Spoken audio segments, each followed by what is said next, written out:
Friends, good morning. ಎಲ್ಲ ಹೇಗಿದ್ದೀರಾ? ಚೆನ್ನಾಗಿದ್ದೀರಾ ಅಂತ ಭಾವಿಸ್ತಾ ಇದ್ದೀನಿ. ನಮ್ಮೂರಿಂದ ಕಳಕೆ ತಂದುಕೊಟ್ಟ ನನ್ನ ಮಗ ನಿನ್ನೆ. ನಿನ್ನೆ ವಿಡಿಯೋ ಮಾಡೋಕ್ಕಾಗಿಲ್ಲ, ಮಗ ಇದ್ದ ಅಂತ. ಮತ್ತು ಹೇಗಿದ್ದೀರಾ? ಬೆಳಗ್ಗೆಯಿಂದ ಕೆಲಸ ಆಯಿತು. ಮಗನ ಕಳಿಸಿ, ಮಗ ಸ್ಕೂಲ್ಗೆ ಹೋದ. ಅವ್ನಿಗೆ ಅಡುಗೆ ಟಿಫನ್ ಮಾಡಿ ಕಳಿಸಿ, ಮತ್ತು ಪೂಜೆ ಮಾಡಿ ಇಷ್ಟೊತ್ತಾಯಿತು ಫ್ರೆಂಡ್. ಅದಕ್ಕೆ ಒಂದು ವಿಡಿಯೋ ಮಾಡ್ತಾಯಿದ್ದೀನಿ. ನಿಮ್ಮದೆಲ್ಲ ಹೇಗಿದೆ? ಚೆನ್ನಾಗಿದ್ದೀರಾ? ಮತ್ತು ನಿಮ್ಮ ಪೂಜೆ ಎಲ್ಲ ಆಯಿತಾ? ತಿಂಡಿ ಆಯಿತು ಅಂದ್ಕೊಂಡಿದ್ದೀನಿ. ಇಷ್ಟೊತ್ತಾಯಿತು ಫ್ರೆಂಡ್. ಮಾಡೋಷ್ಟರಲ್ಲಿ ಪೂಜೆ ಆವಾಗ ಮಾಡೋ ಟೈಮಲ್ಲಿ, ಶನಿವಾರ ಸ್ವಾಮಿ ಪೂಜೆ ಮಾಡೋ ಟೈಮಲ್ಲಿ ತುಂಬ ಲೇಟ್ ಆಗುತ್ತೆ.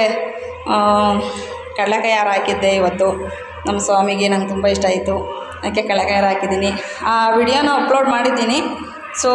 ಲೈಕ್ ಮಾಡಿ, ನಿಮ್ಮ ಸಪೋರ್ಟ್ ನನಗೆ ಕೊಡಿ. ಕಡಲೆಕಾಯಿ ಹಾರ ಹಾಕಿರೋದು ಆಂಜನೇಯ ಸ್ವಾಮಿ ಚೆನ್ನಾಗಿ ಕಾಣಿಸ್ತಾ ಇದ್ದಾರ ನೋಡಿ. ನನಗೆ ಖುಷಿ ಆಯಿತು. ನಿಮಗೆ ಖುಷಿ ಆಯಿತಾ? ಏನಿಸ್ತು ಕಮೆಂಟ್ಸ್ ಮಾಡಿ. ಓಕೆನಾ? ಬಾಯ್.